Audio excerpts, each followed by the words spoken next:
H for Hustle podcast. Welcome back, man, guys. So today we have Ericka Williams.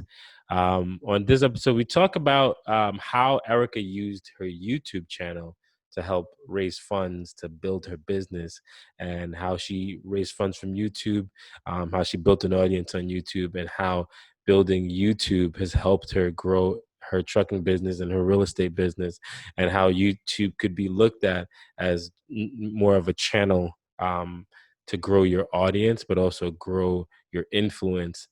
And, Ericka doesn't have like a large YouTube following. She might have like 40,000 subscribers by the time you're watching this. And she's leveraged that into $1.9 million and also coaching and a ton of other stuff. So we talk about how she's used that, how she's found her way in the YouTube ecosystem, and how she continues to pivot her YouTube channel based on what she's focused on business wise now. It's a fantastic episode. Ericka is what you call a hustler's hustler. She's done multiple things, and her story has multiple different facets. So definitely check it out. This is going to be a banger of an episode. Let's get into it right now. H for Hustle podcast. Welcome back. We have another illustrious guest. Today we have Ericka Williams of the Classy Climb. Ericka, welcome to the show. What's up? How you guys doing today? Good, good, good. So, Ericka, if we were to meet at like I guess we would have to say a virtual dinner party now, right? No, I'm having. If you're in Texas, we can meet in person. If we were met together, what would you? I would say, hey, what do you do for a living? What would you tell somebody? The easiest way I tell people is, hey, I'm a YouTuber who manages $1.9 million in assets. Got you. Okay, that's a great way of kind of condensing it all. So let's go back. Let's start from the beginning. I know you didn't start off as a YouTuber. Let's go back. What's your background? Where are you from? So, military kid, lived in Alaska for many years. What? What part? Juneau? I lived in the first base, the base that's in near Kodiak. Oh wow. Okay. Right. And then my parents are like, oh, we're going to get out the military. They get out for 1 year. We live in Kodiak Island, which you have to ferry to every day if you want to leave or go. Excuse me. And Kodiak Island, we're like only one of 3 brown families there. It was quite hilarious. After a year, my parents were like, all right, we're going to get back in the military. And so on that journey of just always being the new kid, always kind of having to make friends, talk to people, be flexible, you learn a lot about yourself and, resiliency, right? Yeah. When I got back to North Carolina, my first job was at my cousin's dollar store.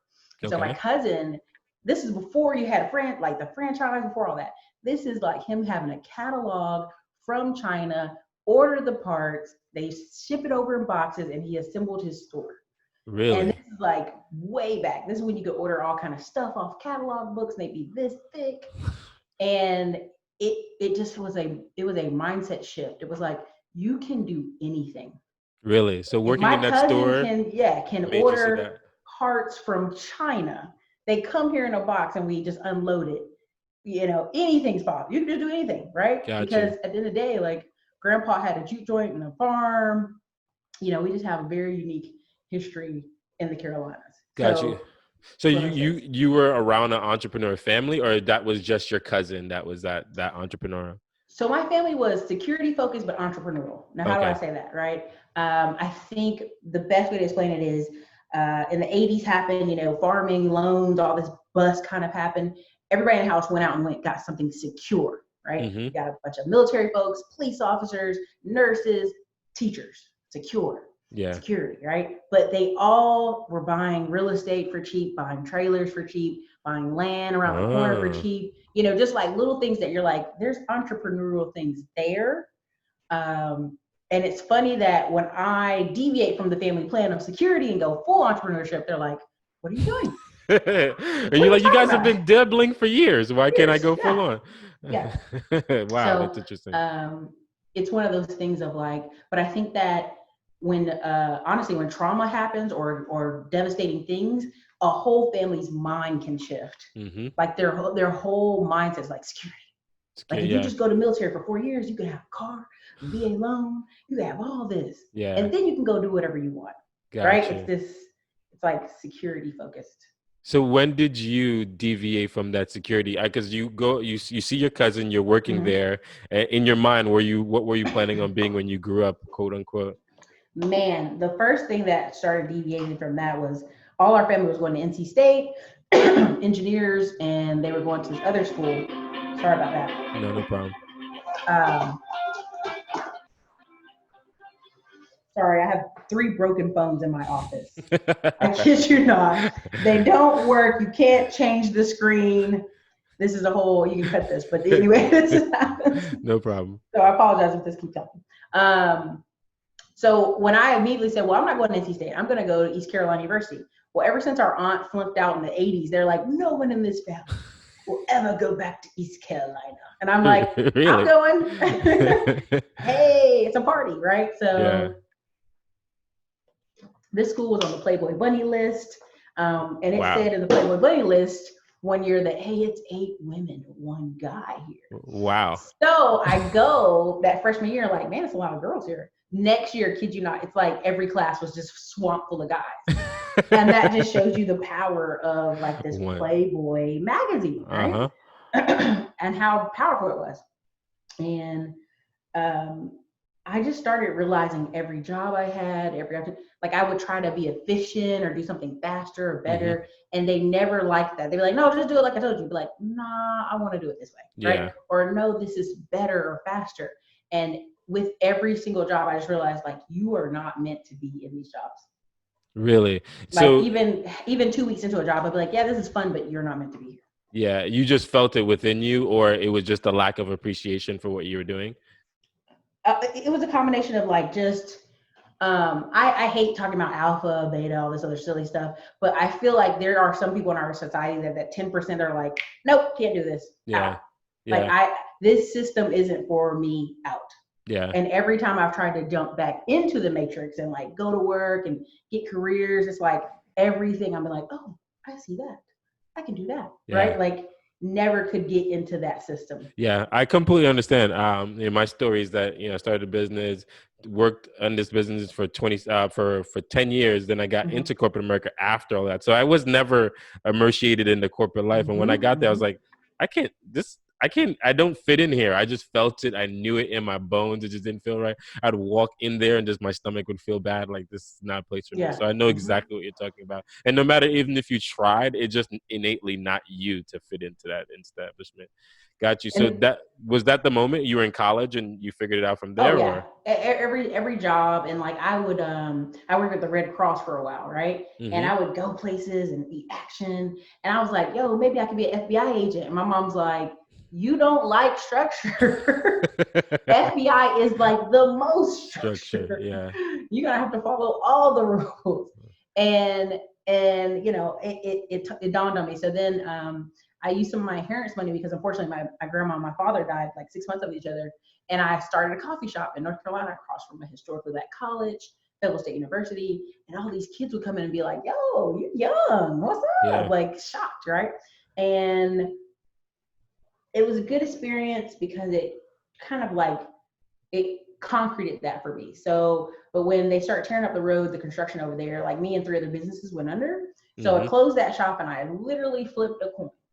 And there's a whole story behind it, but I was engaged to be married 3 weeks before the wedding, called that bad boy, we're not going to do it. Long story there. And I say, you know what? If I stay in North Carolina, I will coast. I got all this family. They got rental properties. I can just stay there. I can live low and cheap and kind of do what I want, come and go as I please. I have to challenge myself at this point. I have to do it now or it will not happen. So I flipped a coin and I literally said one side of the coin was Nashville, Tennessee. The other side of the coin was Austin, Texas. Okay. And I flipped it and I got Austin. So I had friends, I called them up. They're like, yeah, we're in Killeen. It's totally so close. I get here, I'm like, Killeen's almost an hour from Austin. I'm not staying here, you guys. I'm out here. And I get to Austin and I promise you, like within 2 weeks of being there, I found this church, found this singles group of like 180 people. Every Friday we're two-stepping, every Saturday we're tubing down the river, every Sunday we're having dinners and conversation and just laughing it up. And it was like the best 5 months in a row I could have. It was really awesome. And so I really believe like you have to, if something's telling you to move or pick up and go, or let's go to the next challenge, you have to listen, because if not, you totally miss out on where you're supposed to be. I'm happy you said that, because most people would have said, hey, I'll stay where I'm comfortable, right? Like you Hmm. said, I Hmm. knew I would coast there, and innately in you, you went against what would be the most comfortable thing. And most people would focus on comfort. What do you think that was the reason why you made that change? Because most people would stay in comfort. You chose not to. What was the thing that said it's the best move to go somewhere else? So I'm a total sci-fi nerd, like, Okay. oh my God, sci-fi, right? Yeah. There's a movie called Dune from 1984. 1984 movies are just the best, okay? And so I'm watching it, and his father puts his hand on the shoulder of his son. He says, listen, because they're moving. And he says, son, there's something in us when we don't challenge ourselves, it sleeps. If we don't, it Mm, just stays dull, right? And the sleeper must awaken. Now, if anybody's watched this movie, they'll know what I'm talking about. But like, it's a great movie. It's classic. And when the kid finally like reaches his like part in the movie, that's yeah. amazing. Like his father's died, things have happened. He's like, Father, the sleeper has awakened. And I promise you, whenever something good goes in my life, that movie pops in my head and I laugh, because I realize there is something in us every time we move, every time we get a new job, we get a new relationship, whatever, it awakens. And it makes us go a little bit better, be a little bit better, adjust. Yeah. And I'm just a diehard believer that like this every time we have a recession, anything, people awaken to like, oh, I'm gonna survive. I'm Yeah. gonna be okay. I Yeah. can do these new things, these new skills, these new jobs. And every time, I kid you, without a doubt, every time I moved to a new city or I learned something new, and there's new jobs I've never heard of, careers I've never Yeah. heard of. And that pushed me to want to even do YouTube, because I felt like so many people were living their little life in their little town, and man, I could do more, but this is comfortable. Hmm. Here's this girl bringing on some tech guys who came out of the military doing tech, right? Yeah. Or here's these people over here that's doing this kind of side job or that. But if no one ever exposes you to it, you don't know it exists. Yeah. You're sitting Gotcha. there just chilling. Yeah. And so you don't want your sleeper to ever go to sleep. So you And no, you I mean, like, but you feel it. I tell people, if you keep thinking of something, you keep hitting something over and over again, it's meant to happen. It's yeah. it's like it's a churning. I have had moments where I did something, like I was in a job and it was super comfortable for like, and then on the second year of that job, everything within me, every day I get up was like, no, Mm, this is not where you need to be. yeah. You need to go and move it along. And I think probably to my family and friends, they're like, what are you doing? But to me, I knew inside wise, like I was like, oh, it was like something was like, hey. You gotta go. That's something keen. You seem like you listen to yourself, or you have a very strong belief in a faith or something, because you're something that you listen to. Most people will get that feeling and then be like, no, they'll fight against it. Mhm. So that's very interesting, because most people won't go with what that feeling is. I've learned to believe that whatever that guiding system is Mhm. telling you, just follow it, because it usually is going to lead you to a good Yep. place. But most people don't. So that's kind of interesting. So let's get back to the story now. So Okay. you get back to Austin. No. I just Yep. have No, to yeah, ask I that. know. We I'm get, that kind of person. I'll yeah, do it. we get back to Austin, Uh-huh. and now you've found this group you're with for 5 months. What happens after that? So the whole time every bit of Austin, as I was working in apartment management in the beginning, and in the afternoons I'd be delivering pizzas in 100-degree heat, hell of weather Mm, out here in Texas. And I would find little new neighborhoods, little new stuff. And I remember meeting this guy, talking to him. And he was like, yeah, da, da, da, real estate. I come back around 2 years later, meet that same guy again, describe all these neighborhoods. And he's like, how do you know this? I was delivering pizzas 2 years ago. I delivered to your house. mm, Like it was like, everything's a coincidence, right? And every little step I've taken, the information I got at that position helped me go to the next one. So mm-hmm. I worked in apartment management as a billings manager. And there was a guy who was maybe 5 years older than me, and he was a goofball. But he was like a painting company, and he had got this contract with us.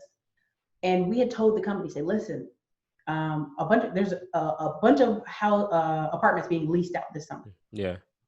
And since we're changing the office colors, people are going to want their apartments painted. They're going to want their doors painted. They're not just going to settle for same old, same old. and we could just hire a painter for $50,000 a year. It'll be great. And, you'll just give him benefits and that guy will paint all day and all night. The company's like, oh, hush, girl, we're going to outsource like we've always done. Yeah. And that summer, instead of 100 people moving, because this is like a 500 unit apartment complex, 195 moved at the same time. Wow. And so the guy that we were outsourcing it to, who I thought was a dummy, literally made $300,000 off the apartment complex that year. Wow. And he never even showed up. He just would send 2 or 3 guys a day, and teams of 2 or 3 or 2 or 4, and they would be painting and they would be knocking them out. And I remember doing the billing for it, and I called my friend one day and said, hey, we gotta go start a painting company. This is a racket on a racket, right? Yeah. And for the next 2 and 3 years, that's literally, I was able to sit in my apartment, coast, make YouTube videos, and like take people's payments over the phone and chill. And even then, I knew, okay, something stern. You got to do more. You got to be more. And it's just funny to me. It's very funny because. So you got into the painting thing. That was exciting. You were making money, not doing much work. So do you stop working at the apartment complex, or do you plug yourself into that apartment complex now? No. So even when I was at the apartment complex, I gave away referrals. Like, I'm a super happy person. There's a great book called Super Connectors. Yeah. I put myself in that category. I'm always like, hey, you can go meet this person and that person. That year, I gave away like 70 to 75 referrals to agents. Well, here in Texas, you get the first month's rent. So on average, these people are renting $1,200 apartments. Yeah. So all I can see in my mind is I'm getting this little $50 gift card, and I gave you like $70,000, $80,000 yeah, off of these referrals. So now you're like, hold on, I'm getting underpaid here. So immediately I'm like, let me get my real estate license. So I get my real estate license, and I literally spend between the YouTube, between the painting company, it was a beautiful summer. I'll just say it that way. It was beautiful, beautiful income. Gotcha. And what I realized in all that is, stuff will be right in front of your face. You just have to reach out. Gotcha. Reach out and touch it, reach out and connect to it, be open to it. A lot of times people are in a drone phase where they just show up to work every day, Monday through Friday. They just there. Yeah. They go through the motions. Paycheck. Yeah. Yeah. And they leave. So. Gotcha. That's super interesting. So you get your real estate license. Do you go on and do real estate, or you just become like a super connector? A super connector. I refer people. I did some apartment leasing, but at the end of the day, like, it just got me in the door with people to have conversations. Mostly. Gotcha. Okay. So like on my YouTube channel, I'd bring on real estate agents from Dallas, and he ended up getting like 15 home sales out of the deal. Wow. And he would send me he was like, is your license active? And I would let it slip for like 2 months. And he was like, oh, well, I ain't got to give you 20%. I only got to give you a referral. I was like, oh no. So just a lot of little lessons in between there. Got you. So what do you do after the painting company? Because you did that for 2 years. You enjoyed yourself. You enjoyed the money. You're building a YouTube channel while doing this. Now what do you do with the painting company? You keep it going? Do you sell it? My friend, he wanted to focus on fencing because you can do fences faster, cheaper. You don't have to go inside people's homes. You don't have to worry about people's pets, all that kind of stuff. And so I sold my share in it, and I just started kind of knowing it was time to do something new. What's the new thing? And it ended up being the semi trucks. Okay. So it ended up being me meeting a new group of friends, entrepreneurs. So I was at this point in life where I'm making all this money. I'm hanging out with new people. I'm going to conferences, and I had been promoting this course, right? I was an affiliate, and I'm like, yeah, get this course. It's amazing. And people are buying, thousands of people buying, right? So I go to an event. It's a pop-up by Max Maxwell. Oh, the real estate wholesaler. Yeah. And I go because it's the meeting people that makes it for me, right? Yeah, I'm an extrovert, but also just in business, it's what makes it. So I go out there, and people are like, yo, Ericka. I'm like, hey, how you doing? And this guy comes up, he says, hey, I bought that Hood Estates course, and the very next day I got a $40,000 loan from Navy Federal, went and got a truck and got a driver and got it put with a company in a week and a half.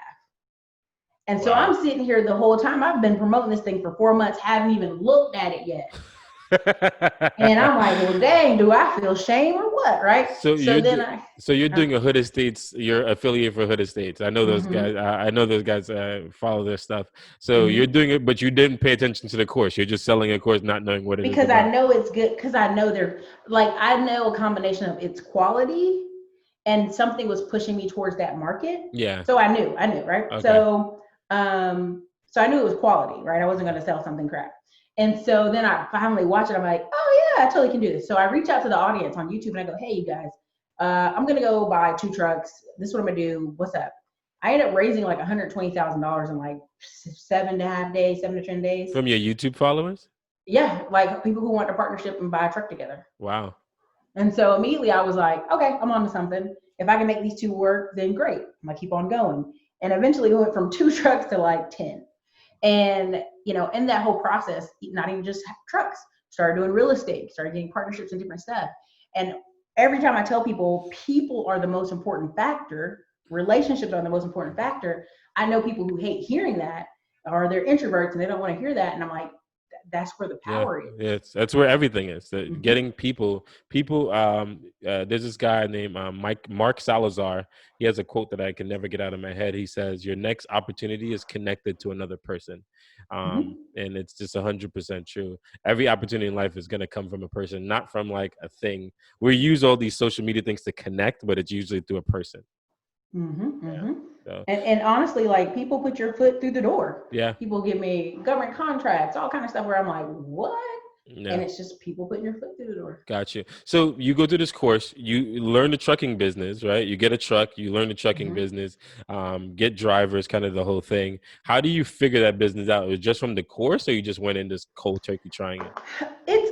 Some of it was from the course, and some of it is the fact that one of my uncles had a trucking company for 20 years. Okay. It just wasn't until my cousin had died that he like closed it up because, it was Chavis and Sons, and, he, unfortunately didn't have any sons. And so he just felt a certain type of way about it and he wanted to let it go. And so I knew a little bit from him. I knew a little bit from here, but what really kept pushing me to dig deeper is every inch of the step I would go into trucking, whether I was at a dealership, whether I was on the phone with freight brokers or shippers, it was always other people in this market other than Americans. Yeah. And I'm big on immigrant belief and immigrant power. Yeah. Why? Because as a military kid, I'm sitting here going to class with people who are half Korean, mom's Korean, dad's black, whatever, or, Korean mom, white American dad. And their moms would have flea markets on the weekends. They'd be always tinkering on like side businesses and getting that money. And you'd be like, oh, what is this? What's the flea market job? Right. So you go, when I'm in first year of college, these kids were all getting $100,000 credit cards from American Express. And I'm like, what's going on? And it was because their moms were putting them on as authorized users. Yeah. And so I started to connect the dots that having a business is powerful. Ownership is powerful. That's where the money is at.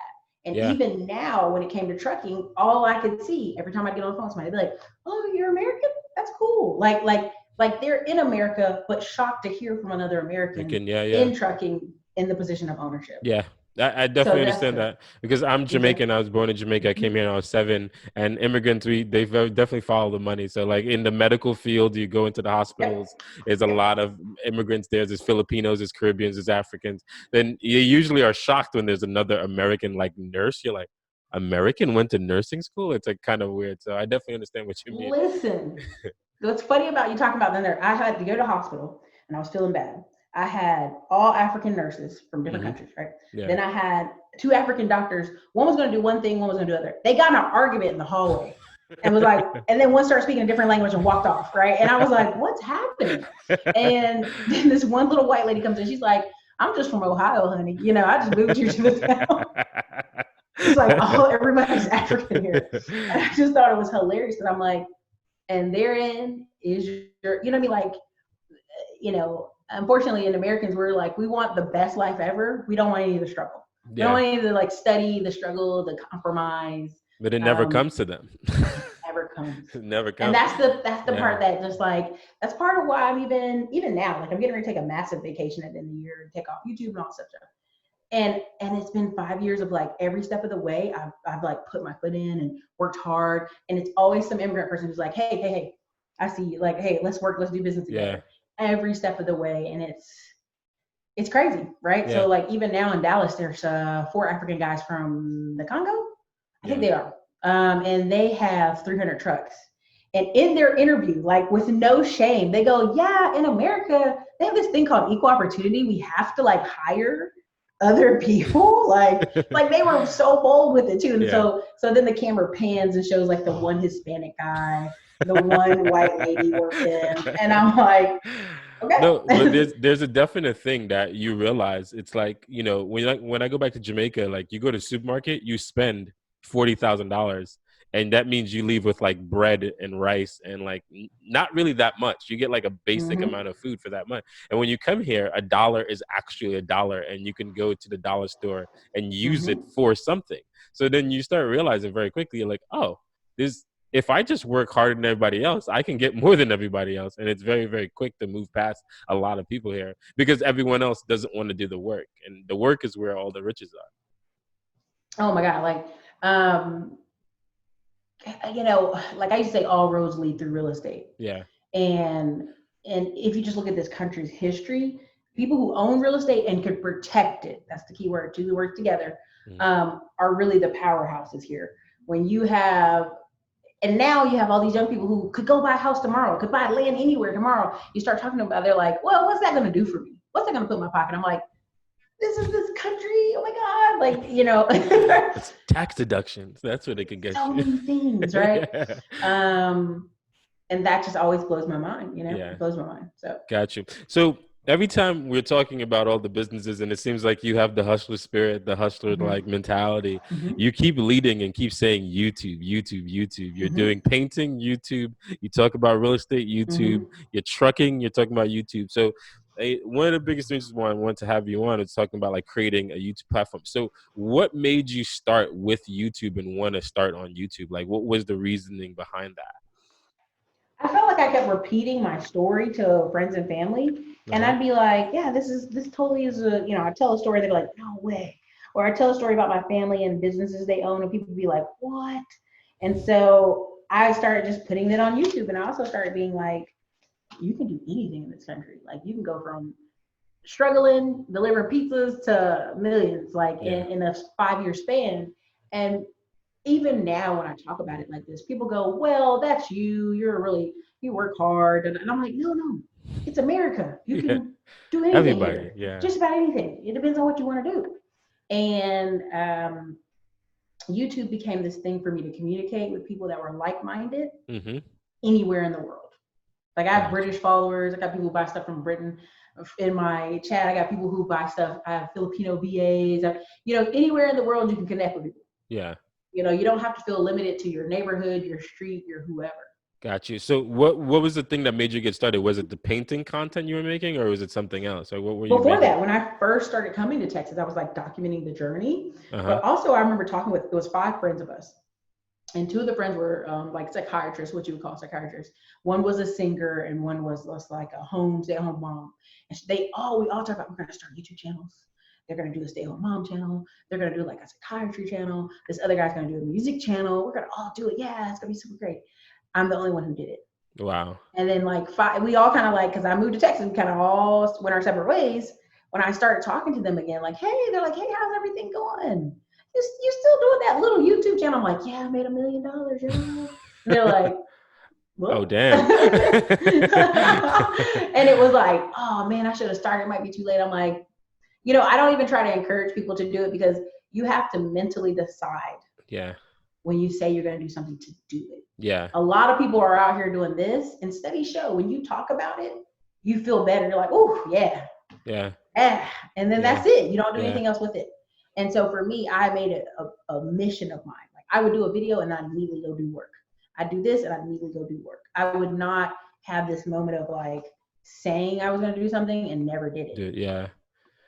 Got so you started just documenting your journeys, just putting your stuff out. When do you like use it to like leverage business at that point?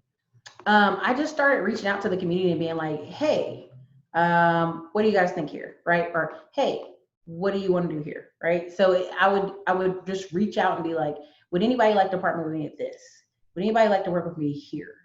Would anybody like to do this? And it was just actually like just that reach out where people would be like, yes, me.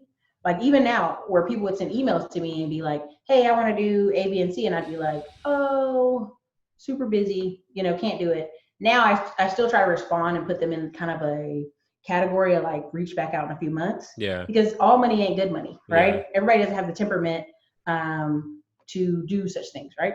So always be careful about that. Got you. All right. So, and then, you know, your YouTube is not like you have like 700 million people following you. You have a very like, you have a sub 50 like YouTube, like you have like 38,000 followers, subscribers.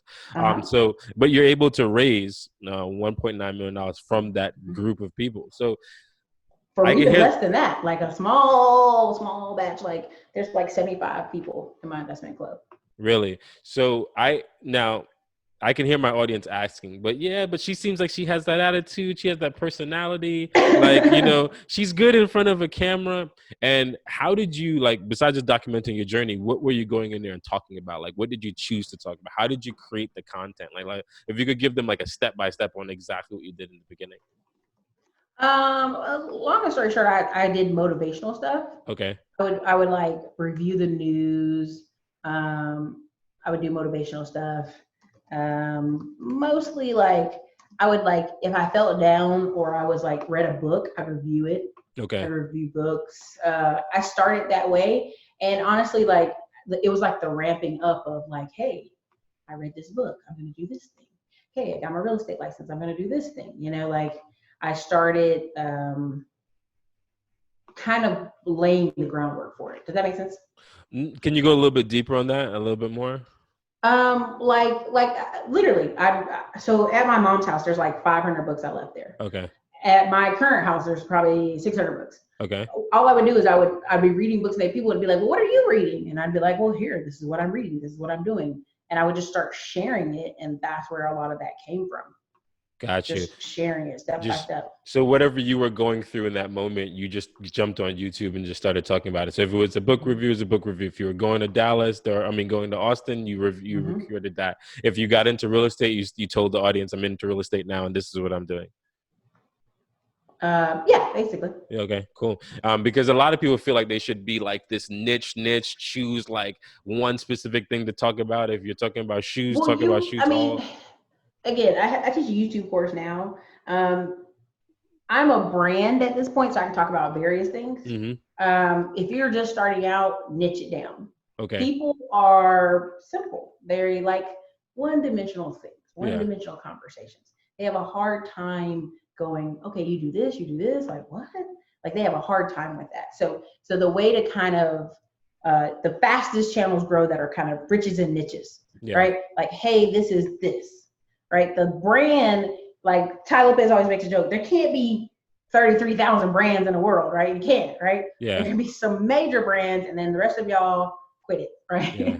I'm a big believer in you have a space for some brands and then you have a space for niche activity. Yeah. What is niche activity? Hey, this is how I blog, boom, right? Or a niche activity like I'm just going to talk about tax liens, right? Or a niche activity is I'm just going to talk about being a stay-at-home mom and the challenges of that. Yeah. Okay. Niches. I'm just going to show you cooking videos. I'm going to cook on this channel. Niche because people feel comfort in being able to categorize. Yeah. Honestly. Yeah. And the niches are in the riches. Like if you become very good at that specific niche, I always tell people you go in the bread aisle, there's like 300 different breads, but there are also these one breads that are like, I'm organic, and they're very specific for a very specific group of people. And they'll make, that would be like a $200 million company just feeding that specific audience. And that specific audience knows that bread is for them. And they do it very deliberately. They're not excluding everybody, but they're talking to their own audience. And that's very specific. There's a dude called Dave's Bread or something like that. And it has like a white guy with like a muscle arm on the front of the bread. And it's when the gluten phrase hit, like the gluten craze, like, oh, I'm celiac, I can't eat gluten. Yeah. He was number one standout because not only did he hire guys fresh out of prison, he was out of prison and he made this food because his stomach was always upset at prison because of the food, right? Yeah. So it's like this cyclical thing, this unique story. And now this bread is like, he makes millions. Yeah, he actually sold that company for $300 and something million. So yeah, I know exactly the story. No more bread for him. No, he has a different type of bread. So he's out. He's out. So, but that's just, think about that unique of a story where he niched it like to make people's stomachs feel better, to give people who have had a rough life a second chance. Yeah. And Boom. he stayed in that space for a very long time before Mhm. that gluten craze hit. And once it Mhm. hit, it kind of hit the pressure where it got outside of just that niche and it went to Yep. mainstream. But he started there, and he was still making a pretty good business just being in the niches for a very long time. Oh, for sure. Yeah, that's cool. So YouTube, it seems like it's the funnel for you. It's the top of your funnel, and then everything pours Mhm. through YouTube down. So, Mhm. there's a lot of people that's on this that listen to the show, and they have very little money to start. Do you recommend starting with YouTube, taking your cell phone out and talk about whatever you're going through and go from there? Because a lot of people want to start businesses, but the first thing, the barrier to entry, they always say is, I don't have any money to start that business. What would you Right. say to that person to get started? Because it seemed like you always got started, but you didn't always have all the resources together. Mhm. So two things. You can start a business very cheaply. The three things people really need is leads, a way to reach people, and what are you selling? Right? Hmm. Anytime I hear somebody's like, I just want to be on YouTube to talk, and I'm like, so you want people to just listen to you talk about what? Nothing. Like, it's very narcissistic. It's like, I just wanted to be a talking head or something. And I'm like, that's weirdo stuff. And I'll clarify, like, I'm brash on here and everybody can, leave me ugly emails, but I'm like, nobody wants to just hear you talk about nothing. Like, Yeah. that's weird. But again, where do you get your leads from? What platform are they going to purchase from you? And like, what are they getting? Right. So just very simple. So YouTube, you have to think about it in this context. 90% of all videos on YouTube get less than 1,000 views. Hmm. So when my friends were like, oh, you only have 3,000 or 4,000 videos, I'm like, yeah, I'm in the top 10% of YouTube.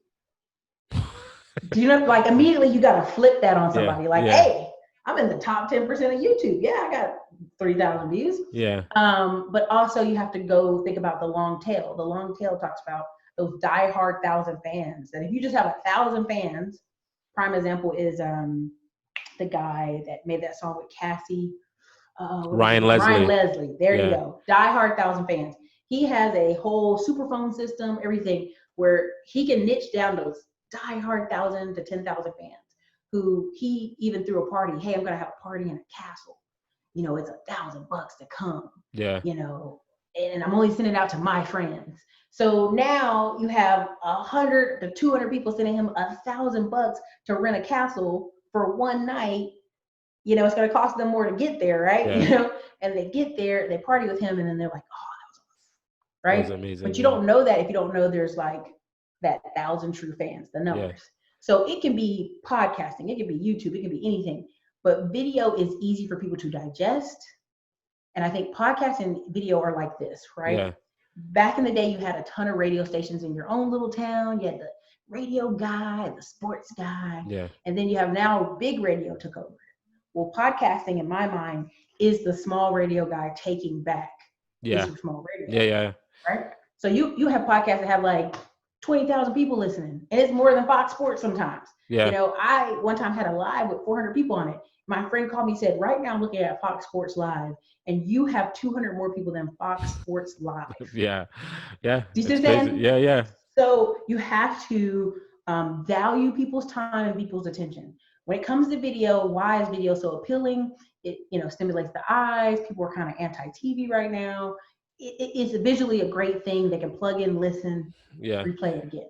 Also, Same thing with with video podcasts. too, you don't have to, like podcasts, you don't have Mhm. to watch it. Like there's a lot of people who have Joe Yep. Rogan, they watch Joe Rogan podcasts on Mhm, YouTube, mhm. but they don't actually watch it. They're They're just listening to it. listening. Yeah, they're truck drivers that are listening to Joe Rogan's podcast, but it's on video.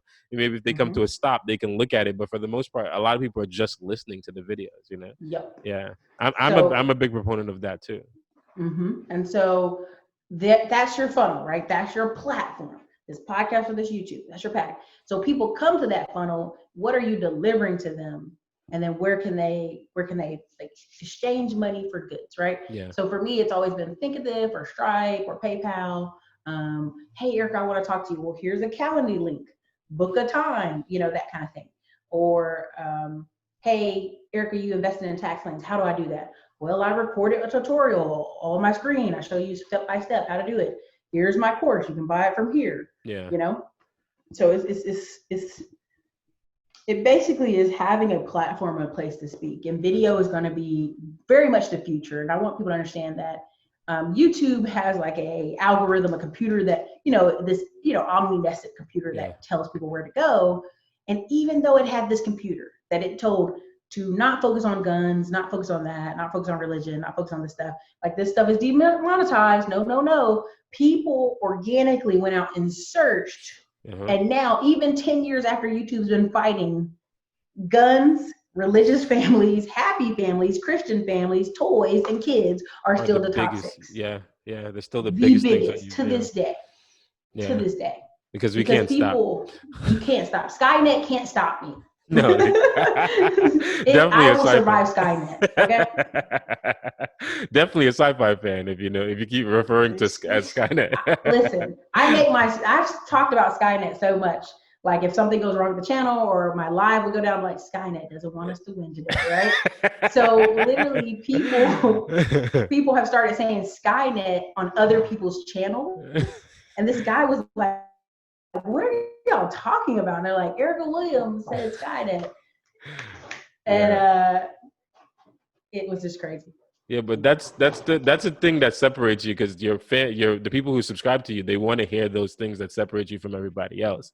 And that's the thing that, those little things like that, you should start making shirts like Skynet did it. Skynet doesn't want me to win.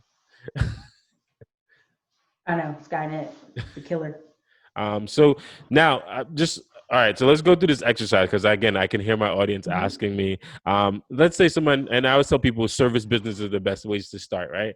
A service business are easy, very low overhead to kind of get into. You're just trading time for money. Let's say somebody has let's just use one of your references, a painting company, or they want to start a painting company, and they also want to use YouTube to build this. How would you recommend them go about that? Build this painting company while using YouTube? Well, I mean, so even if you're like a realtor or whoever, I'd start titling the video, let's say they live in Asheboro town. I don't know. Hold on one second. Hold on one second. No problem. I was trying to kill some noise from the background. Let's say they live in Asheboro town. Well, every video I put Asheboro painting, Asheboro this, Asheboro services, Asheboro, something that has the location in the city they're in, and dominate that in their SEO and their chat and everything. Because at the end of the day, they literally could have a one-page website. If they pay for Google Ads to go there, it's the same difference. Yeah. Right. One's free, or one's you can pay like $300 a month to make sure your ads go there. Gotcha. So it's like there's ways to build businesses. There's no business that you're going to do 100% free. If you can't spend $300 a month on a business, I'm gonna tell you to go deliver for Uber or something to get your $300. That's what I'm telling you. Gotcha. Okay. And that's how you recommend to start off by whatever service you're doing in that town and niche down and kind of go from there. And then in the sense of creating the content, just kind of make whatever you feel is necessary, or how you say? I would say reverse engineer and add your splash onto it, right? So if you go and Google right now, painting companies, right? You go painting companies, right? You go look them up. You see what's popular, what's interesting, or unique painting jobs, and then you put your spin on it, right? What's your spin? Asheboro's unique painting job, Asheboro's animal, something weird, right? Something eye-catching, something people can watch, because you'd be amazed. People watch DIY all the time, do-it-yourself channels. They watch home building channels. Like I watched the other day for 20 minutes. This couple build a whole house, right? Yeah. Like, and I'm just sitting there like, oh. Yeah, I watched this couple on YouTube that they build their own A-frame house in like West Virginia. West Virginia. It's like 73 acres. Yeah, it's crazy. And she's like super fit, helping him. But what blew my mind is the fact that he drove 2 hours a day for work, and I was like, how is this man still awake? Yeah, and doing anything. And then like still like coming home and like making this house, and they still are doing this. And they have a pretty popular YouTube channel now, but it took a very long time to get there. And they were living in like a trailer or something crazy by the time they put this. It's an RV kind of thing. Yeah. It's kind of nuts. Well, so they're trending right now. Like I literally went on. I like to go on incognito, or I go onto a different laptop and I go on YouTube, and it'll show me what's YouTube suggesting to me. Yeah. So this family on the wild was suggested to me. So of course I watched it, and I was like, but that's all it takes, right? I had 1 or 2 videos on my YouTube channel be like on first page suggested. And to this day, they get the most comments, the most traffic, the most angry messages. And it cracks me up because it's like, okay, cool. Thanks. You're adding to the AdSense. I don't care. And then also, it's a revenue stream within itself, right? You get to a point Mhm. where YouTube can become a revenue stream for you, and then you can use it to create other businesses. So it's almost like creating its own top line revenue generator for your business, but then also it becomes its own business within itself. Mhm. Yeah. Mhm. And so it just becomes like another stream of what you're doing. Oh, for So sure. do you believe everyone should be building like a media first business, or like a video first business, or a podcast first, or whatever it is, first business? Like I do It's real estate, but tough. I also have this media thing first. I do this, but I also have this. I don't think, like, even though I love media and media's provided me an opportunity, I realize there's a lot of people who hate being in front of camera, Hmm. hate doing that stuff, right? And there's some people who have beautiful radio voices who could Yeah. do podcasts all day and night.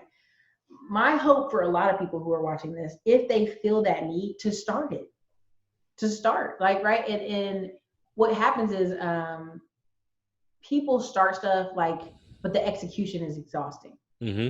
right? Like some days I was like, oh man, I really don't feel like doing a YouTube video. And I do it, and the energy from the audience, I'd be like, yeah, and it's created this 5-year arch, Yeah. right? Where people have trust factor with me. Cause like even if you don't see me here online, where am I going? Right? Like like the reason so many people were able to donate money to me or invest in partnerships with me, because they're like, I see you every day. You at your office, you're working. There's the trucks. There's your stuff. It's Yeah. very transparent every day, and it creates a trust factor. That's Yeah. all. You can't beat the trust factor of video. Yeah. When people can see your face and your everyday life, it's like, oh, it's this. They have this term for it, like a parasitical or whatever relationship, where they feel like they know you, Yeah. even though you don't. Yeah. Yeah. And you So do videos every day. I used to, not as Okay. much anymore. Like Gotcha. there was a time period where I felt like YouTube was killing my channel, so I just Yeah. started going live, and I was like, all right, I'll just communicate straight to the people, Yeah. and there's nothing you can do about that. YouTube, like, you know what I mean, like, The and people it did want work. me. And Yeah. eventually, people want it, Skynet. And so, and then when I survived that hump, what I realized is like, oh, I'm selling anywhere from $100 to $400 every day. I don't have to go live every day. I don't have to do a video every day. Even more so, there's a young lady I know. She went and got pregnant and married, not just just not just Yeah. pregnant, but she got married like on the quick and got pregnant and disappeared. It was like she wasn't on YouTube. People were like, oh my god, what happened? Then she just came back a year later with a baby. Like, hey y'all, just took a life vacation, because YouTube is so there's a tendency to make creators go more and more and more and more. And you can determine like, no, I'm good. Yeah. And stop. I'm good. Stop. And there's nowhere else I've seen that happen where you can go, stop, like YouTube. Hmm. Like if you're doing podcasts, you stop doing podcasts, people get mad about that, right? If you're on Instagram every day, all of a sudden, then now you're not on Instagram, people fall off. YouTube's one of those things where I can get on here or not be on here and still have sales every day. Like people go watch a video from 5 years ago And make a and purchase. boom, Yeah. make a purchase. Yeah, it's one of it because video, and also too, me being a podcaster and being on the side of where it's just audio. You spit in it, did you? No. Audio has a way of like people have to come to it, and it's not as natural as like, oh, jump on YouTube. It's like, oh, where do I listen to this podcast again? How do I listen to podcasting? It's still an education that Mm-hmm. comes with it, but everyone understands Mm-hmm. YouTube. And also everyone understands the cycle of like TV. Like Friends go away for 10 years, but they're like, hey, we're rebooting Friends again. All the same Friends fans, because they watched it for that much Mm-hmm. years, they jump right back. And I think because people are trained from TV, that you can Yep. take a break on YouTube and still come back. And as long as at some point you come back, they understand. Yeah, I think creators are starting to understand, because there's a lot of people who straight up burn out. Yeah. Because unfortunately, people giving off this image of like, oh, I do all these videos and editing myself. And no, you don't. There's a ton of people I can snitch on where they've got like 8 people on a team, helping them put something together, and you're sitting there crying at house like, I can't edit my video in 20 minutes. Don't beat yourself up, because they ain't even editing them in the video in 20 minutes. Yeah, and then there's also services that you could use for that now that you don't even have to. Oh, for sure. Yeah. I mean, but it's also it's not just a goof off thing, it's actual business. Yeah. And I tell people all the time, if you treat it like a business, you'll be paid like a business. Yeah. When you see these people out here like, I got 1 million followers and I'm broke, and I'm like, well, what do you do all day? Like, is this built like a business? Does this serve people? Yeah. Or is this something for people to goof off on? Yeah. That's like those practical joker webs, Instagram or YouTube's. They really don't pan out to anything, but they can get a lot from AdSense, but that's about it. And they basically outgrow their audience eventually. Yeah, because That's at what you're some seeing point, with that first wave. yeah. Because at one point, you're like, I can't keep just telling jokes or doing this stupid stuff on the street or running myself into a wall. So, you said something very earlier, and I want to pinpoint. You say you raised $1.9 million off of YouTube using YouTube. Mm-hmm. So, how did you go about doing that? Well, I there's a whole relationship building factor there where I spoke with people on the phone. I met them in person. We ain't letting SEC come get me. I basically had a lot of relationship development with people to have that trust factor. So I went all over the United States last year. I did events and conferences and met people in person and did all kinds of work. And then I built that bridge to like, hey, this is who I am. I'm not going anywhere. Blah blah blah blah blah. Right. Gotcha. So that is part of how I built that all up. Got you. Cool. That's awesome. So a couple questions before we go. One, what was the best business advice you ever received?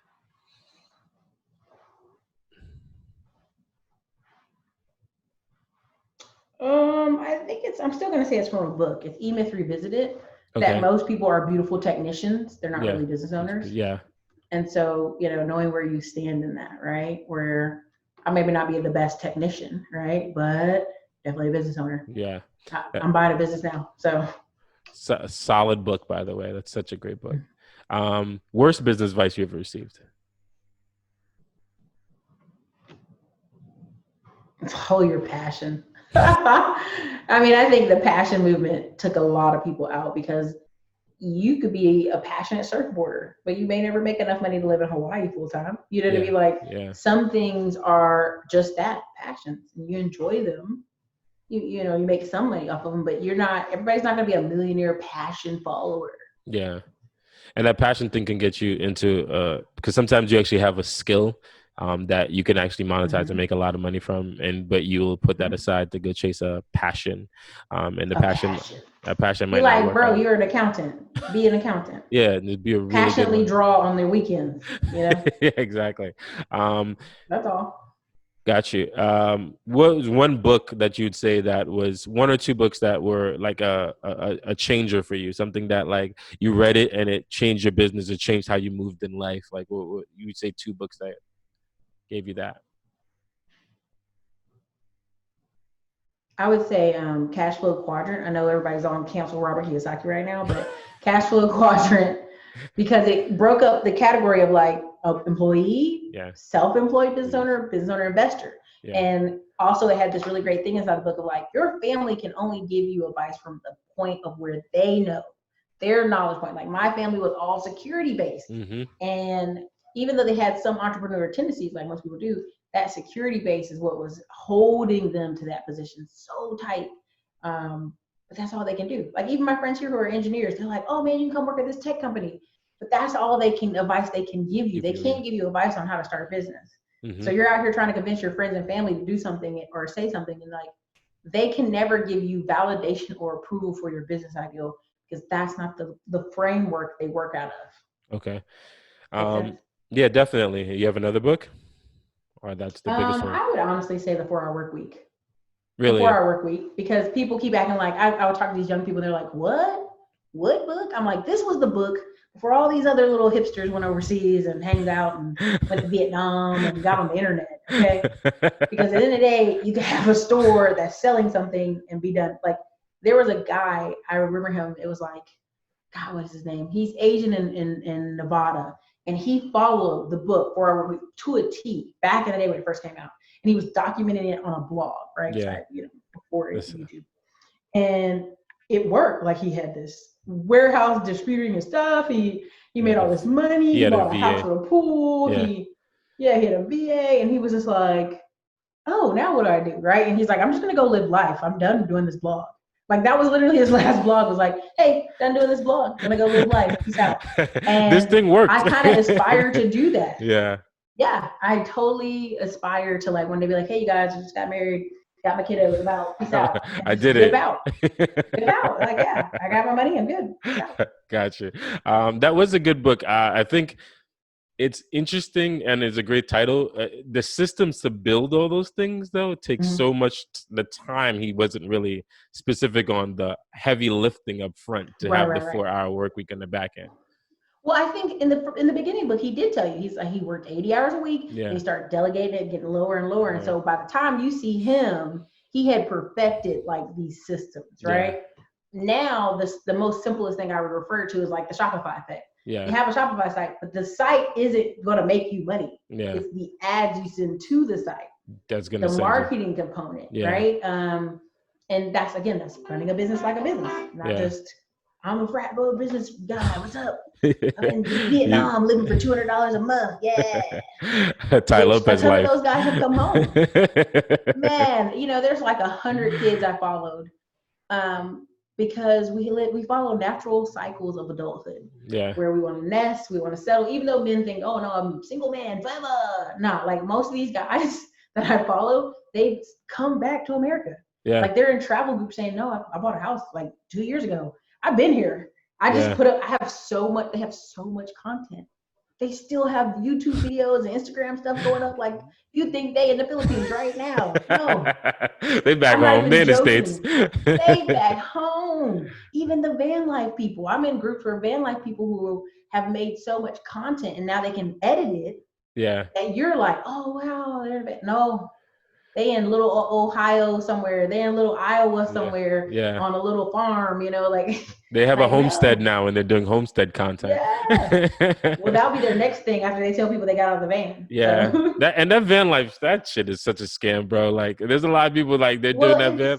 And it is they no broke. way van life is fun. No way that is fun. They make it look fun, but It's cold outside. I'm like, how do you sleep? Like, you ever try to? I remember driving across country with my brother, and we stopped in Utah, and we slept inside of the car, and it was the most miserable sleep of my entire life. And I'm like, there's no way this could be fun. It was so cold. You're so paranoid. You're like, what's going on? You hear a sound, you want to wake up. There's no way van life could be amazing. So I watched there's the a YouTube. thing called overlanding. If you look on YouTube, there's a lot of that too, where they have the Tacomas and the Tundras, and they make it like a bed in the back. And at the end of the day, you're still sleeping outside in your vehicle. Like I'm not knocking. And it's financial based. Yeah. And that's part of why I'm such a big proponent of like trying to get people to understand. Try to get them to understand. Like, yeah, like you need money. Yeah, you definitely do. You need money. All right. And so I'd like to ask this just 2 more questions, and we can cut from there. There's somebody right now. They're sitting at their job, or they're COVID-19's over. I had a lot of the audience. They were so happy that they were getting $1,000 a week to be on furlough, and now they have to go back to work. They're miserable at that job. They want to start something, or they have something that they're playing with, but they want to kind of like do fully. What advice would you give that person? What advice would you give that person who's sitting on the sidelines, dying a slow death at that job, to go and start their own thing? We're natural builders, just in our nature. We naturally want to build things and tinker and grow. And hold on, sorry. We're natural builders. We're natural tinkerers. We're natural wanting to develop something that we own. Yeah. That we say is our own, even children, anything, right? So we naturally gravitate towards that.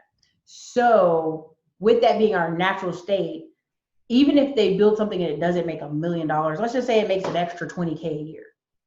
Yeah. That's worth it, right? If the average person in America is making $40K a year, really the average person is making $30,000. They've already showed that study after study.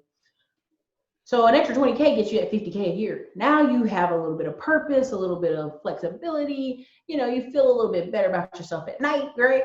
They're gonna wear me out. Feel a little bit better about yourself at night. I think you should do it.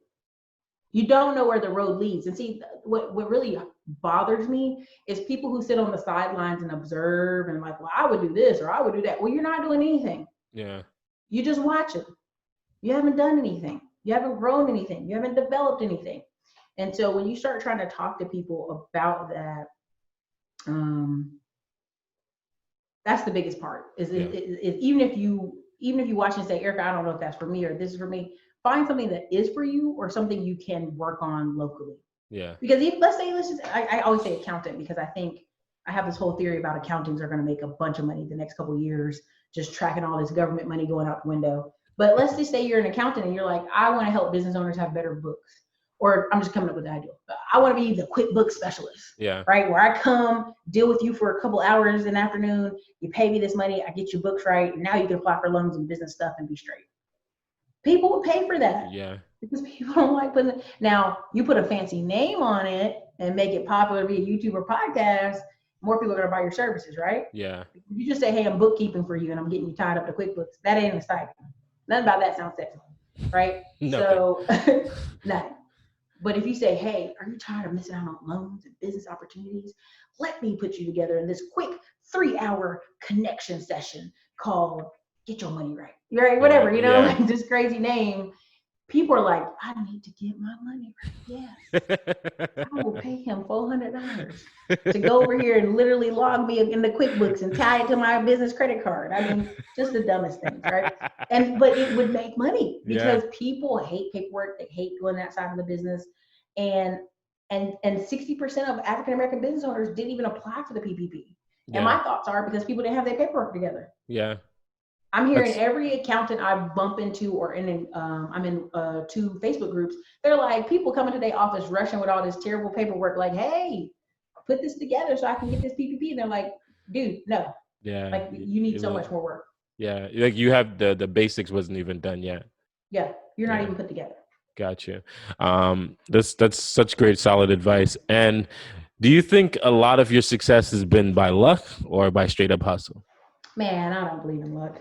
Because if you blame it all on luck, then it's, I was unlucky in love. I was unlucky in this. No, you're unlucky in love because you wear weird clothes and you smell bad. Like, you know what I mean? Like, you know what I mean? Like, that's like, I was just lucky enough to get into the NFL. No, dude, you actually got up every day and night. Like, they just showed this Asian kid who is for the Arizona Cardinals. Yeah. He did 10,000 calorie burn in one day.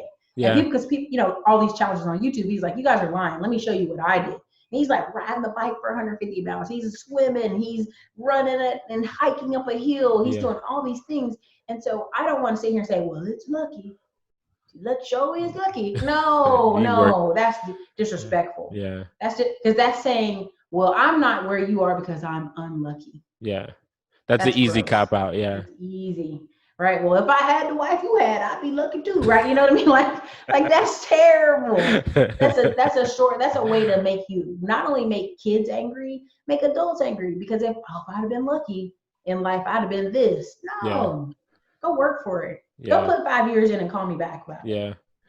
And one of the biggest things I tell everybody is consistency and frequency, what you're saying and how often you're saying it. And you just got to stay on it. And eventually the audience will find you or you will find them. But like, you just have to stay consistent and be in front of them. And throw some ad money on it. Yeah. people want to free 99 you to death. You're like, baby, you can spend $100 a month and build consistency over the next 5 years. Yeah. And small amounts. And even if you just dedicate, like, let's say you can't even spend the 500, like you can't spend 100, spend the 50 and spend the 50 consistently and then get yourself to 100, then the 200, like that ad, it's not all organic. Like all these guys didn't get where they are because they're just organic. Like they're paying for some of this, so. They're paying for some of it and they're partnering with each other. Yeah. Oh, my friend's channel over here.